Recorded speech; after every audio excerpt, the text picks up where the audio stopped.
जय हिंद साथियों, स्वागत है आपका self study classes with Sumit Jain YouTube channel और दोस्तों ऐप में। दोस्तों बहुत सारे स्टूडेंट को ऐप डाउनलोड नहीं करते बन रहा है या फिर कर भी लिया है तो कोर्स भी नहीं देख पा रहे हैं।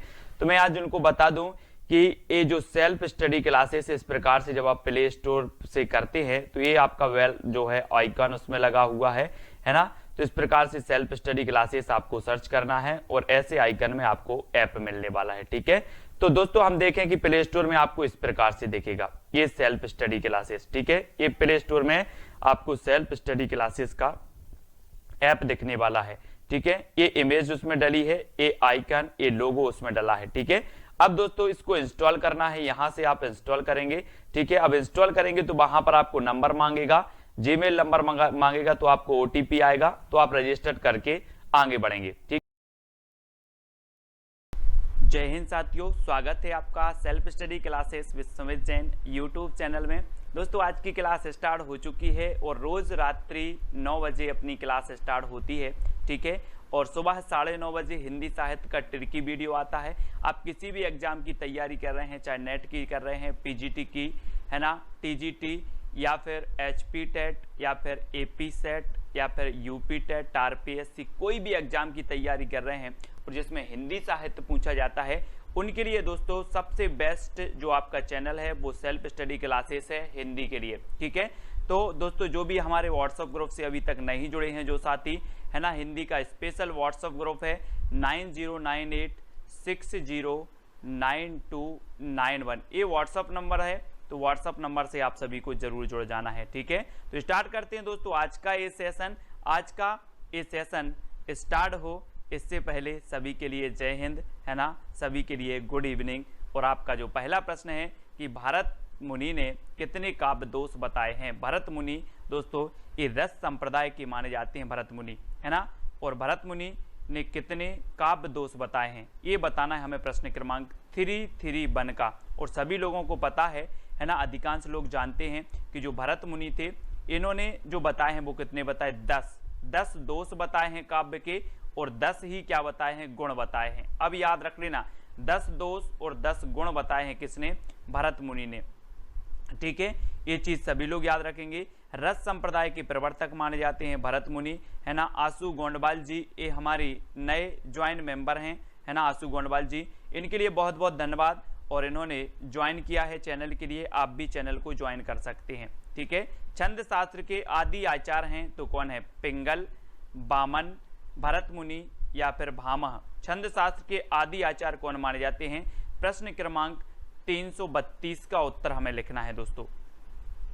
और आपने एक रचना पढ़ी होगी दोस्तों, छंदमाला। कौन सी, छंदमाला।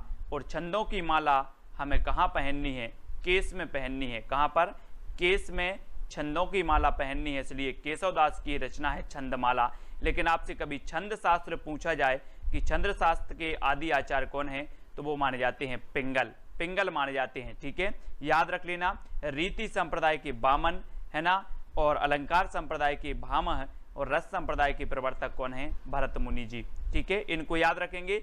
अलंकारों का वर्गीकरण सर्वप्रथम किस आचार्य ने किया है, बहुत ही बढ़िया प्रश्न है दोस्तों।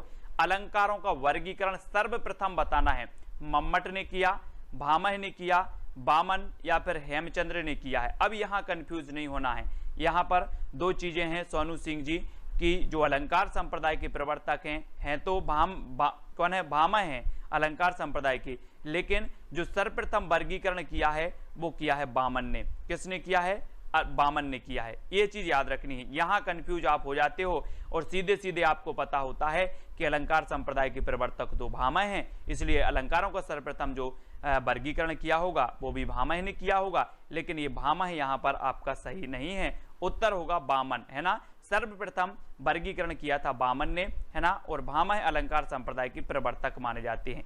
तो आपका उत्तर बी नंबर बिल्कुल सही हो जाता है यहाँ पर। ठीक है, अगला क्वेश्चन आपको बताना है, अभिनव गुप्त की रस सूत्र व्याख्या का आधार क्या है। रस सूत्र व्याख्या का आधार बताना है, सांख्य दर्शन है, शैव दर्शन है, न्याय दर्शन है या फिर मीमांसा दर्शन है। आपको पता है दोस्तों कि न्याय दर्शन के जो कौन है, गौतमी माने जाते हैं, न्याय दर्शन के प्रवर्तक गौतमी हैं।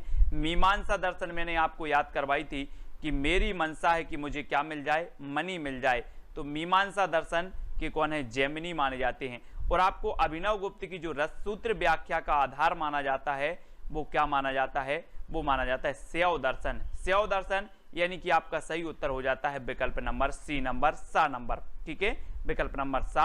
अगला है आपका भरत मुनि ने कितने स्थायी भावों का उल्लेख किया है दोस्तों, उल्लेख बताना है दोस्तों, 4 विकल्प हैं। और आंसू गोडवाल जी ने दोस्तों डायमंड प्लान खरीदा है। डायमंड प्लान यानी कि 299 रुपये करके इन्होंने डायमंड प्लान खरीद लिया और ये मेंबर बनी है, ठीक है, चैनल की ज्वाइन मेंबर हैं, बहुत ही बढ़िया। और भरत मुनि ने कितने स्थायी भावों का उल्लेख किया है दोस्तों, जब आपको पता है कि जो रसों की संख्या भरत मुनि ने 8 बताई है तो स्थायी भाव 9 तो नहीं बताएंगे, कितने बताएंगे, 8 ही बताएंगे। तो 8 स्थायी भावों की इन्होंने चर्चा की है, यानी बी नंबर आपका बिल्कुल सही हो जाता है। नेक्स्ट आपको ध्वन्यालोक किसकी रचना है दोस्तों, ध्वन्यालोक आनंद वर्धन की है, दंडी की, मम्मट की या फिर जयदेव की है। बहुत ही बढ़िया प्रश्न है दोस्तों। ध्वन्या से आ गया ध्वनि, और ध्वनि संप्रदाय के जो प्रवर्तक हैं, मैंने आपको बताया था कि अगर कोई अच्छा सा क्या बोल दे, अच्छी सी कोई ध्वनि निकाल दे, अच्छी सी ध्वनि में कोई गाना सुन ले, है ना, कोई संगीत अच्छी ध्वनि में आ जाए तो हमें क्या आ जाता है, आनंद आ जाता है। तो आनंद वर्धन, है ना, आनंद वर्धन, ये आपका बिल्कुल सही हो जाएगा, ए नंबर। अगला है रसको काव्य की आत्मा किसने घोषित किया है, रसको काव्य की आत्मा बताना है।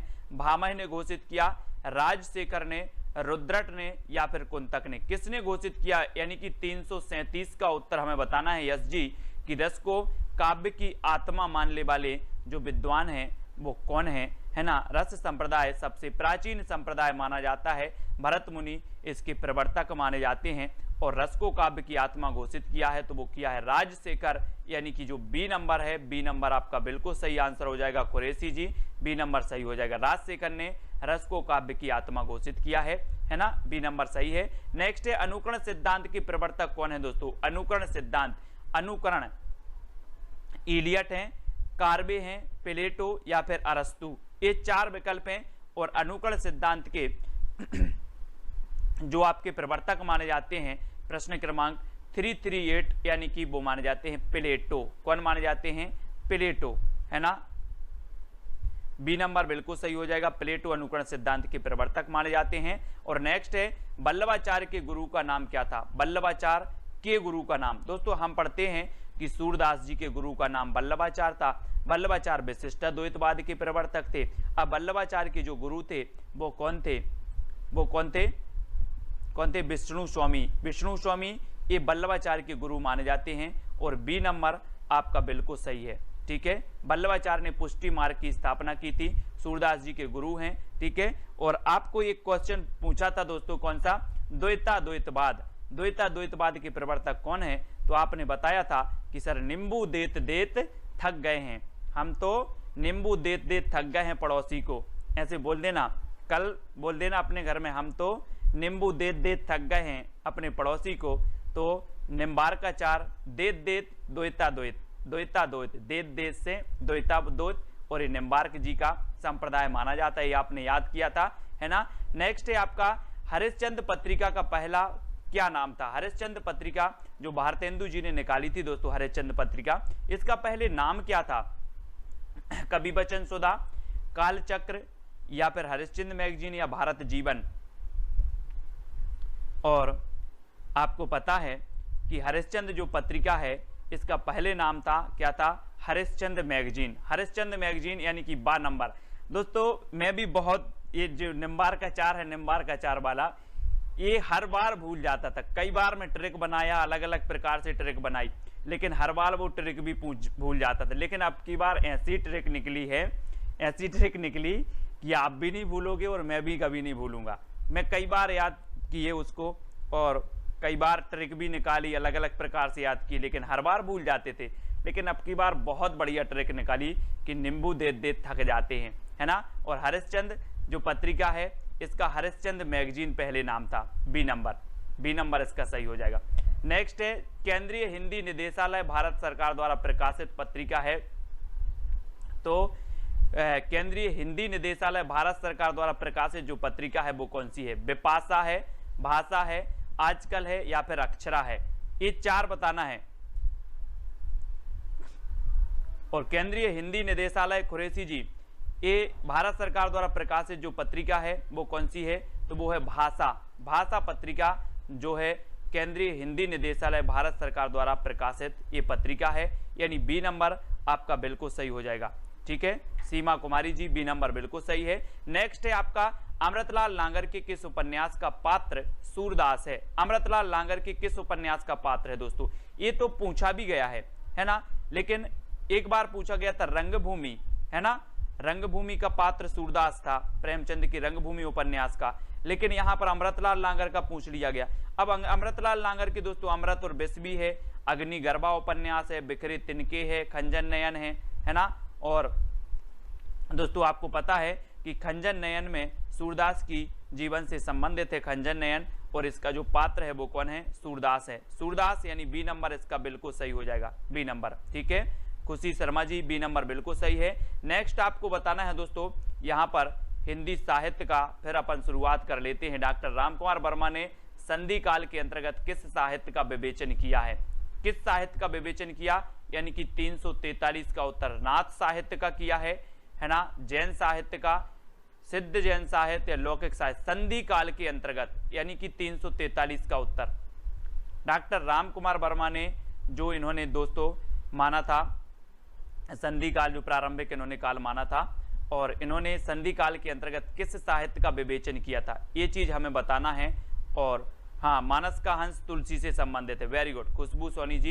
ये इन्होंने सिद्ध जैन साहित्य का विवेचन इन्होंने किया है संधि काल के अंतर्गत, और 3 नंबर यानी सी नंबर आपका बिल्कुल सही हो जाता है इसमें, सी नंबर। ठीक है, सिद्ध साहित्य और जैन साहित्य। और जैन साहित्य में आपको पता है दोस्तों एक रचना आती है कौन सी, श्रावकाचार। श्रावकाचार ये जैन साहित्य से संबंधित है, और श्रावकाचार ये 933 इसका रचना काल है, और देवसेन इसके रचनाकार हैं, और हिंदी की प्रथम रचना भी यही मानी जाती है श्रावकाचार। ठीक है, और सिद्ध साहित्य में आपको पता है कि सरहपा सिद्ध साहित्य से संबंधित हैं, दोहा कोश उनकी रचना है, और सरहपा को राहुल सांकृत्याय ने हिंदी का प्रथम कवि माना है ना। और हजारी प्रसाद द्विवेदी ने हिंदी का प्रथम कवि किसे माना है, ये चीज आपको बतानी है। तो सरहपा को, अब्दुल रहमान को, गंग कवि या फिर पुष्पदंत को। तो 344 का उत्तर हमें लिखना है यहाँ पर।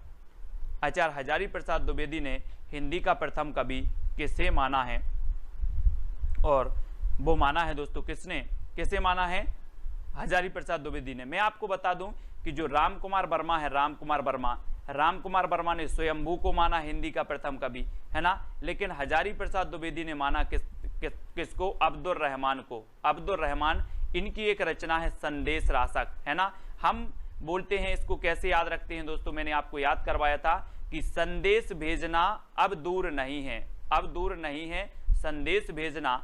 और दोस्तों अब तो लोग हजारों संदेश भेज देते हैं, 1 मिनट में हजारों संदेश भेज देते हैं, है ना। संदेश भेजना दूर नहीं है, तो इसके लेखक अब्दुल रहमान, और दोस्तों 1 मिनट में हजारों संदेश भेज देते हैं, तो हजारी प्रसाद ने अब्दुल रहमान को प्रथम कवि माना। तो इसको ऐसे रिलेट करके ऐसे पहुंच जाओ हजारी प्रसाद द्विवेदी पर, यानी बी नंबर आपका बिल्कुल सही होगा। ठीक है, निकिता तनवर जी। अगला है सिद्धों की साधना में शून्य का पूरक तत्व है, तो क्या है, वज्र है, अग्नि है, ज्ञान या फिर चित्र है।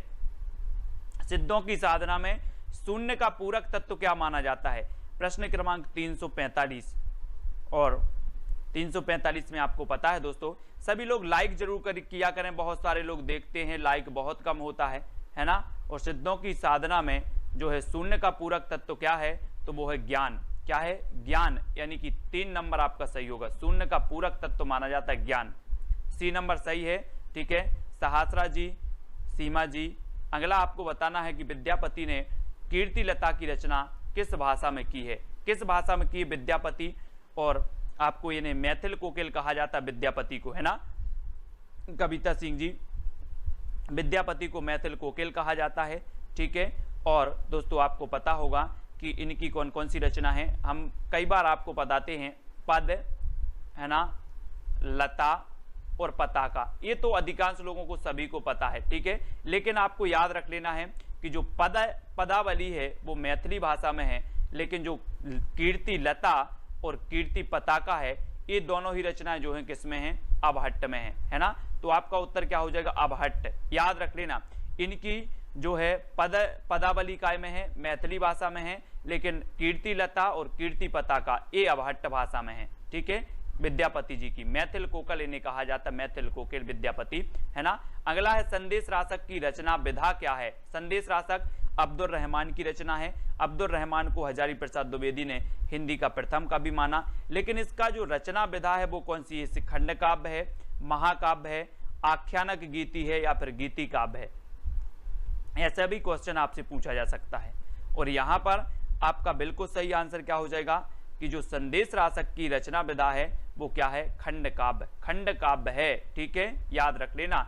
और दोस्तों आप हजारों संदेश कई खंडों में भेजते हो, आप हजारों संदेश कई खंडों में भेजते हो। हजारों से बनेगा दोस्तों हजारी प्रसाद द्विवेदी, है ना। और हजारी प्रसाद द्विवेदी ने अब्दुल रहमान को प्रथम कवि माना और इनकी रचना है संदेश रासक, है ना। और संदेश रासक दोस्तों आपको पता है एक खंड काव्य है, खंड काव्य। तो आप याद रख लेना कि जो हजारों संदेश हैं अब हम कई खंड में भेजते हैं, तो संदेश रासक का काव्य रूप खंड काव्य हो जाएगा, है ना। अब्दुल रहमान की रचना, और हजारी प्रसाद द्विवेदी ने अब्दुल रहमान को हिंदी का प्रथम कवि माना। तो इतनी चीजें आपको यहीं से और याद हो जाती हैं, बिल्कुल सरल रूप में याद हो जाती है। मिश्र बंधु विनोद में हिंदी साहित्य के इतिहास को कितने कालों में विभाजित किया गया? दोस्तों मिश्र बंधु विनोद में बताना है कितने कालों में विभाजित किया गया। तो मिश्र बंधु विनोद यानी कि 348 का आंसर, और 348, हाँ, अभिनय जयदेव कुलशेखर विद्यापति को ही कहा जाता है। वेरी गुड खुरेशी जी। और मिश्र बंधु विनोद जो है ये कितने भागों में है दोस्तों? 5 भागों में, 5 भागों में प्रकाशित की गई। कौन सी? मिश्र बंधु विनोद, यानी कि जो आपका 1 नंबर है वो बिल्कुल सही हो जाएगा। ठीक है, ए नंबर, संतराम जी, ए नंबर बिल्कुल सही है। नेक्स्ट आपको बताना है, अगला जो आपका क्वेश्चन है, शुक्ल जी ने पूर्व मध्यकाल को क्या कहा? मिश्र बंधु विनोद मिश्र बंधुओं की रचना थी, लगभग 5000 कवियों का उसमें उल्लेख मिलता है, जीवन परिचय मिलता है ना। और शुक्ल जी ने पूर्व मध्यकाल को कहा है, तो क्या कहा है? पूर्व मध्यकाल और उत्तर मध्यकाल। इन्होंने दोस्तों भक्ति काल को 2 भागों में बांटा, उत्तर मध्यकाल को 2 भागों में बांटा, उत्तर मध्यकाल और पूर्व मध्यकाल। उत्तर मध्यकाल यानी कि दोस्तों आपका रीतिकाल, और पूर्व मध्यकाल यानी कि भक्ति काल, है ना। तो पूर्व मध्यकाल को जो कहा वो क्या कहा? भक्ति काल कहा। भक्ति काल यानी कि जो 1 नंबर है वो सही हो जाता है। ठीक है, भक्ति काल यानी कि दोस्तों आपका जो 1375 से 1700 का काल था वो भक्ति काल था, है ना। 1700 के बाद रीतिकाल आपका आया था, है ना। तो याद रख लेना, भक्ति काल यानी कि दोस्तों संत काव्यधारा, राम काव्यधारा, कृष्ण काव्यधारा, ये सभी इससे संबंधित है, भक्ति काल से संबंधित। और भक्ति काल की मैंने टॉप 20 रचनाएं की ट्रिकी वीडियो आप तक प्रेषित किया है, वो भी आपको देखना है, भक्ति काल वाला। ठीक है, भक्ति काल का मैंने किया है 20 रचनाएं, आदिकाल की 20 रचनाओं वाला हो गया, है ना। रीतिकाल की टॉप 20 रचनाएं हो गई हैं, और भारतेंदु युग की भी टॉप 20 रचनाएं आज हो गई। आज हम द्विवेदी युग की टॉप 20 रचनाओं के बारे में चर्चा करेंगे, मतलब कल सुबह 9:30 बजे। ठीक है, नेक्स्ट है हिंदी साहित्य का इतिहास दर्शन नामक ग्रंथ के लेखक कौन है?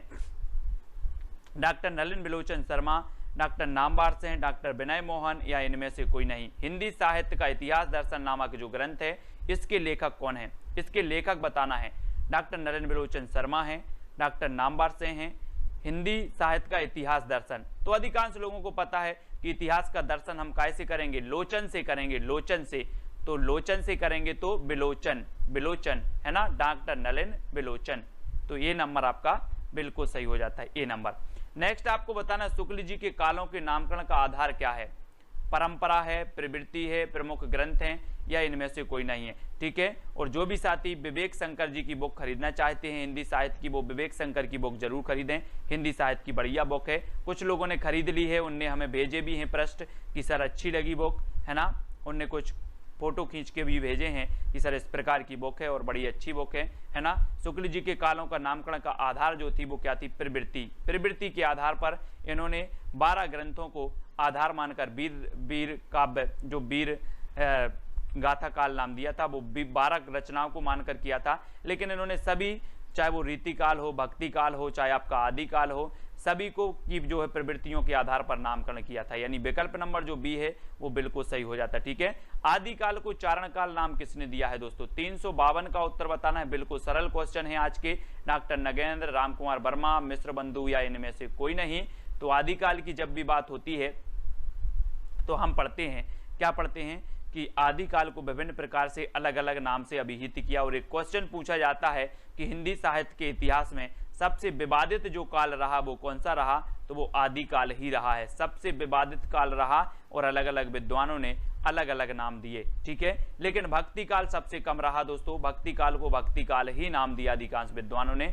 और रामकुमार वर्मा ने चारण काल नाम दिया, यानी कि विकल्प नंबर जो 2 है वो आपका बिल्कुल सही हो जाता है, बी नंबर, ठीक है, बी नंबर। नेक्स्ट है श्रापकाचार्य की रचना कब हुई। ये श्रापकाचार्य मैंने आपको बता भी दी है कि श्रापकाचार्य हिंदी की प्रथम रचना है, ठीक है, प्रथम रचना है, 933 इसका रचना काल है, ठीक है, देवसेन की ये रचना है, ठीक है। तो ये रचना दोस्तों आप कभी कभी आपके मन में आता होगा कि श्रापकाचार्य हिंदी की प्रथम रचना है और हिंदी के प्रथम कवि माने जाते हैं, तो वो माने जाते हैं सरहपा, है ना, सरहपा हिंदी के प्रथम माने जाते हैं, श्रापकाचार्य हिंदी की प्रथम रचना मानी जाती है। तो यहाँ पर आपको कभी कभी डाउट होने लगता होगा कि ये कैसा सिस्टम है यार, है ना, लेकिन ये आपको सोचना है कि इन्होंने हिंदी का प्रयोग किया है, इन्होंने हिंदी की रचना नहीं की सबसे पहले, है ना, इन्होंने हिंदी का सर्वप्रथम प्रयोग किया है, ठीक है। लेकिन जो देवसेन साहब हैं इन्होंने हिंदी की रचना ही लिख दी सबसे पहले, ठीक है। देवसेन ने हिंदी की रचना लिख दी और सरहपा ने हिंदी का प्रयोग किया है, इन्होंने कोई रचना नहीं लिखी हिंदी में सर्वप्रथम, है ना। इसलिए श्रापकाचार्य हिंदी की प्रथम रचना और सरहपा हिंदी के प्रथम जो है लेखक कवि माने जाते हैं, ठीक है। और श्रापकाचार्य 933 ईस्वी इसका रचना काल है, यानी बी नंबर आपका बिल्कुल सही हो जाता है, ठीक है। आलाखंड के रचयिता कौन है दोस्तों। आलाखंड, हाँ, उन्होंने संधि काल भी नाम दिया है, इस चारण काल के पूर्व के काल को उन्होंने नाम संधि काल नाम दिया। 750 से 1000 के काल को संधि काल नाम दिया और 1000 के बाद का जो है, ठीक है। और आपको बताना है आलाखंड के रचयिता कौन है, चंद्रबरदाई, जगनेक, स्वयंभू या फिर शिवानंद जी। आलाखंड के रचयिता, आलाखंड जिसे कि दोस्तों परमाल रासो भी कहा जाता है। मैंने आपको याद करवाया था कि परमाल यानी कि दूसरों का माल, दूसरों की कोई सामग्री अगर कोई चुराता है तो वो जगता है। चोर क्या करते हैं, दूसरों की सामग्री चुराते हैं तो रात में जगते हैं, तो जगते से आपका क्या बनेगा, जगते हैं तो जगनेक, जगनेक पड़ेगा। और आला दोस्तों आपको पता होगा कि गाँव में आला पढ़ते हैं, आला पढ़ते हैं रात रात जगकर, रात रात जगकर लोग आला पढ़ते हैं, तो जगकर पढ़ते हैं तो जगनेक, ठीक है, याद रख लेना। और इस जग में आला का बहुत प्रताप है दोस्तों, आला का, ठीक है। अगला आपको बताना है भविष्यत कहा के रचनाकार कौन है। भविष्यत कहा अब्दुल रहमान, रहीम, धनपाल या फिर स्वयंभू। भविष्यत कहा ये हमने कल भी पढ़ी थी कि भविष्य में हमें धन की चिंता होती है, भविष्य के लिए हम धन का संग्रह करते हैं, तो भविष्यत कहा कि रचनाकार कौन है, धनपाल। धनपाल हैं, अपभ्रंश के व्याकरणाचार्य भी माने जाते हैं, ठीक है ना। हेमचंद्र माने जाते हैं अपभ्रंश के, हेमचंद्र व्याकरणाचार्य माने जाते हैं। धनपाल की रचना है भविष्यत कहा, यानी 3 नंबर आपका यहाँ पर बिल्कुल सही हो जाता है, ठीक है, 3 नंबर। अगला क्वेश्चन है मिश्र बंधु 3 भाई में से नहीं है तो कौन नहीं है। दोस्तों मिश्र बंधु ये 3 भाई थे और तीनों जो भाई थे मिश्र बंधु नाम से लिखते थे, है ना। मिश्र बंधु विनोद इन्होंने ये रचना की है, 5 खंडों में प्रकाशित हुई मिश्र बंधु विनोद। और मिश्र बंधु विनोद में कौन नहीं है ये आपको बताना है। श्याम बिहारी मिश्र नहीं है, गणेश बिहारी मिश्र नहीं है, सुखदेव बिहारी मिश्र नहीं है या फिर कृष्ण बिहारी मिश्र नहीं है। तो ये 4 में से सही उत्तर क्या हो जाएगा मधुराज जी, उत्तर हो जाएगा आपका 356 में कि कौन सी नहीं है, कृष्ण नहीं है ना। श्याम, गणेश, सुखदेव मैंने आपको याद करवाया था, श्याम, गणेश, सुखदेव, सुखदेव ये आपकी एक ट्रैक है मिश्र बंधुओं की। ये क्वेश्चन पूछा जाता है श्याम, गणेश, सुखदेव, ऐसे याद कर लेना है, ठीक है। श्याम, गणेश, सुखदेव ये मिश्र बंधु हैं, ठीक है। तो आपका डी नंबर बिल्कुल सही हो जाएगा, डी नंबर। नेक्स्ट है आदिकाल को बीज वपन काल की संज्ञा किसने दी है। और मैंने आपको कई बार बताया है कि जो बीज बोए हैं, अहिंसा के बीज बोए हैं, किसने, महावीर भगवान ने अहिंसा के बीज बोए हैं। और अहिंसा का हम पालन करते हैं, मतलब किसी भी चीज की हिंसा नहीं करते। इस पृथ्वी पर आए हुए प्रत्येक प्राणी को जीने का अधिकार है, चाहे वो चींटी हो, चाहे एक छोटा सा कोई जीव जंतु हो, सबको जीने का अधिकार है ना। और यही महावीर स्वामी ने बताई कि आप अहिंसा का पालन करो, जिस प्रकार से आप जीना चाहते हो ऐसे ही सारे जो भी हैं क्या हैं, सारे लोग क्या करते हैं, जीना चाहते। गुरु शिष्य की मैंने वीडियो नहीं लाई, क्या अभी ला देंगे, है ना। बीज वपन काल ये महावीर प्रसाद द्विवेदी, यानी 3 नंबर, ठीक है, महावीर प्रसाद द्विवेदी, सी नंबर आपका सही है। आदिकाल का मेघदूत किस रचना को कहा जाता है, किस रचना को कहा जाता है आदिकाल का मेघदूत। और मेघदूत आपको पता है दोस्तों, ये मेघदूत जो है कालिदास जी की रचना है मेघदूत, है ना। मेघों को दूत बनाकर भेजते हैं, मेघों को दूत बनाकर भेजते हैं, संदेशा भेजते हैं, है ना। और दोस्तों ये आदिकाल का मेघदूत जो रचना कही जाती है, बहुत ही बढ़िया प्रश्न है, इंपॉर्टेंट प्रश्न है। वो रचना कही जाती है कौन सी? संदेश राशक। संदेश राशक ये आदिकाल की मेघदूत कही जाती है, इसको सभी लोग याद रख लेना। संदेश राशक अब्दुल रहमान जी की रचना है ना। और दोस्तों अब्दुल रहमान को हजारी प्रसाद द्विवेदी ने हिंदी का प्रथम कवि माना है। और संदेश राशक ये खंड काव्य है और आदिकाल का मेघदूत भी इसे कहा जाता है, यानी कि जो आपका ए नंबर है वो बिल्कुल सही हो जाता है, ए नंबर। ठीक है, अब अगला क्वेश्चन आपको बताना है, आदिकाल काव्य रूढ़ियों एवं परंपराओं को समझने के लिए कौन सा ग्रंथ उपयोगी है? काव्य रूढ़ियों एवं परंपराओं को समझने के लिए बताना है कि कौन सा जो है ग्रंथ उपयोगी है। राउल बेल है, वर्ण रत्नाकर है, बसंत विलास है, या फिर प्राकृत पेंगलम है। तो प्रश्न क्रमांक 359 में से हमें चयन करना है। सुबह अपना 9:30 बजे टिर्की वीडियो होता है, कल आने वाला है द्विवेदी युग की टॉप 25 रचनाएं। टॉप 25 रचनाएं यानी कि टॉप आपको करवा रहे हैं जो एग्जाम में पूछी जाती हैं, है ना। तो टॉप 25 रचनाएं हैं। उसके बाद आपको पंक्तियां भी याद करवाएंगे इसी प्रकार से, भारतेंदु युग की पंक्तियां, है ना, भक्ति काल की पंक्तियां, रीति काल की पंक्तियां, अलग अलग पंक्तियां भी आपको महत्वपूर्ण करवाएंगे, है ना। और आदिकाल काव्य रूढ़ियों एवं परंपरा को समझने के लिए कौन सा ग्रंथ है? तो प्राकृत पेंगलम है। और ये प्राकृत पेंगलम पता है किसकी रचना है? ये लक्ष्मीधर की रचना मानी जाती है। ठीक है, तो याद रख लेना प्राकृत पेंगलम, यानी डी नंबर आपका बिल्कुल सही है। हिंदी साहित्य के आदिकाल को सिद्ध सामंत युग किसने कहा है? ये आपको कमेंट में लिखना है। ये आपका आज का चैलेंज प्रश्न है। और सभी लोगों को वीडियो को लाइक करना है दोस्तों, वीडियो को शेयर भी करना है। और जो भी साथी चैनल के ज्वाइन मेंबर बनना चाहते हैं, क्योंकि हिंदी साहित्य वालों के लिए दोस्तों ये सेल्फ स्टडी जो क्लासेस है, इससे बढ़कर कोई चैनल दे नहीं सकता है। हिंदी साहित्य वालों के लिए बहुत ही उपयोगी चीज़ें, हर एक चीज़ ट्रिक से याद करो, है ना। विस्तृत अध्ययन करो, विस्तृत अध्ययन भी आप करो। और दोस्तों टेस्ट सीरीज भी लो। आपको पता होगा जितने भी यूट्यूबर हैं वो क्या करते हैं, जो वीडियो चलता है जिसे सब लोग देखते हैं वो चीज़ बनाते हैं, लेकिन मैं ऐसा हूं कि आपके लिए क्या उपयोगी है ना, वो भी बनाता हूं। आपको पता है दोस्तों, जब मैं विस्तृत अध्ययन पढ़ाता था शाम की 4 बजे क्लास, है ना, लगभग 25 से 30 या 40 लोग देखते थे। तब भी आप प्लेलिस्ट में जाकर के देखेंगे, उपकार की बुक से बहुत अच्छे तरीके से पढ़ाया है। यानी कि हिंदी साहित्य में एक एक चीज आपकी चैनल पर उपलब्ध है। आप चैनल को जरा टटोलिए, प्लेलिस्ट में जाइए। एक 54 वीडियो की प्लेलिस्ट बनी है, 40 वीडियो की प्लेलिस्ट बनी है, अलग अलग प्लेलिस्ट बनी है पूरी हिंदी साहित्य की।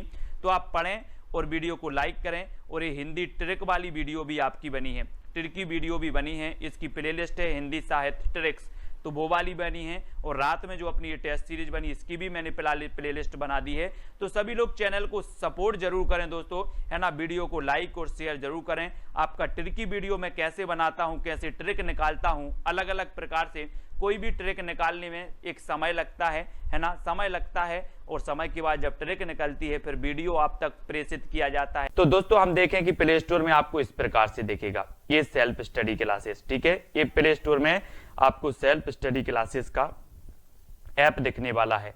ठीक है, ये इमेज उसमें डली है, ये आइकन, ये लोगो उसमें डला है। ठीक है, अब दोस्तों इसको इंस्टॉल करना है, यहां से आप इंस्टॉल करेंगे। ठीक है, अब इंस्टॉल करेंगे तो वहां पर आपको नंबर मांगेगा, जीमेल नंबर मांगेगा, तो आपको ओटीपी आएगा, तो आप रजिस्टर करके आगे बढ़ेंगे। ठीक।